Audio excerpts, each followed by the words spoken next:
Hey there, BookTube. Happy Tag Tuesday. KD Books came up with a cool one a few weeks ago called the It's a 10 But tag. So let's get to it.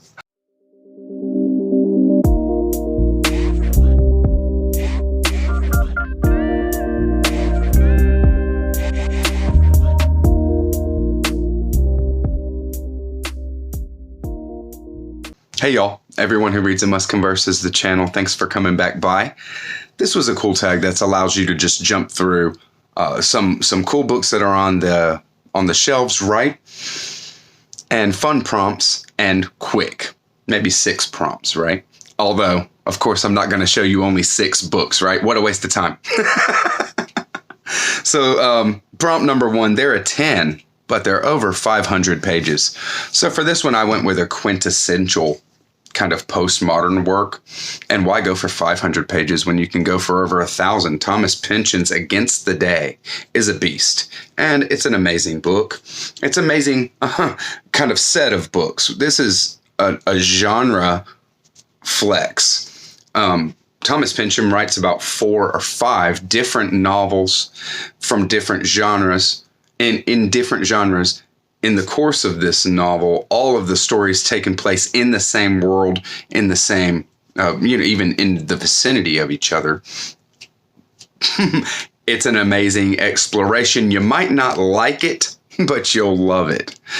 There is, this could work for a lot of prompts when it comes down to it. What a novel. And I mean, it's just such an understatement to call this thing a novel. Amazing. Number 2, there are 10, but they're on pre-order. So I don't know how you're going to say a book's a 10 if it's on pre-order. Okay. Because, conceivably you haven't read it, right? So I went with one I haven't read and one that is on pre-order. I mean, I've been looking and watching this thing for a long time now. And those who know will know what I'm talking about.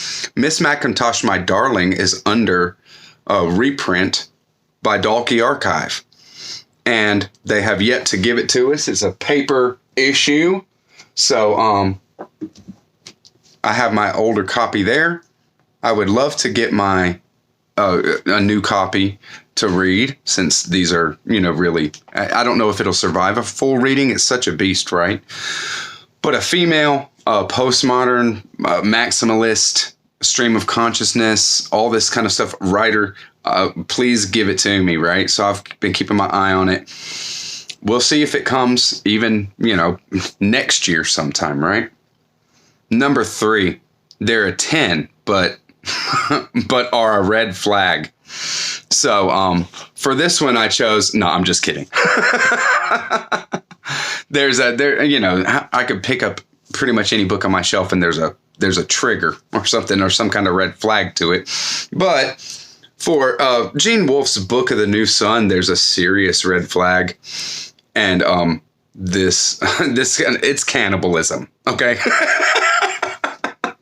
it really is an off-putting kind of thing. It really serves the story to put you in a world, an Earth that is so far removed in time from our Earth that that human culture is completely different. Things like this. It's wild. Gene Wolfe is a master. There's definitely some issues with Book of the New Sun, as far as, you're gonna feel it when you read some of the things in Book of the New Sun. That's for sure. Number 4, there are 10, but are over 100 years old. So I couldn't pick just one for this. I mean, over 100 years old. There's so many wonderful books. But what is a 10 that is over 100 years old is for sure Letters to a Young Poet by Rainier Maria Rilke. Wonderful exploration of creativity, the oneness of the creative artist with the universe in creating their art. When it comes down to it, Rilke, it kind of makes me think of how Blake was, that this, divine inspiration is what fuels the artist. And very, in tune with nature, in tune with the all and being in that place and being more of a conduit. I love Rilke. Many out there love Rilke. Definitely a 10 from over 100 years ago. Another, the posthumous memoirs of Bras Cubas. This is so fun. Ridiculous. It's short work. It's really powerful. You'll be thinking a lot. You can talk for hours about this book. It's a romp. It's a parody of itself. It's just amazing. It's also translated as Epitaph of a Small Winner. So if you see that by Machado de Assis, that's the same book for sure. They're a 10, but we studied it in school, right? So for this, I picked 2 as well because, guys, going back to these, some of the school works that they focused on in school is right where you want to be when that kind of thing is The Inferno by Dante. All right. Dante, the Divine Comedy is amazing, but The Inferno is just such, kind of triggers your imagination, and you can't help but visualize these scenes that are so horrific, but beautifully told. And the storytelling in this between the characters that he sees on the different levels, epic. And To Kill a Mockingbird, Harper Lee. It's not the best. It's not perfect, but it is a wonderful introduction to literature. Going through this one in school really showed me that, literature can be really powerful in a very slim work and, last, like really be timely for the long haul. Also, another wonderful female writer.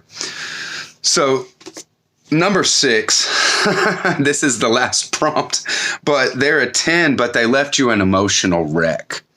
I'm going to go ahead and throw out an honorable mention here as Beloved. I haven't done any content on that on my channel but I have talked about it quite a bit with Emily and stuff like that. But a book that had left me an emotional wreck, I went with Light in August by William Faulkner. This book is just such a sledgehammer of a book, very affecting.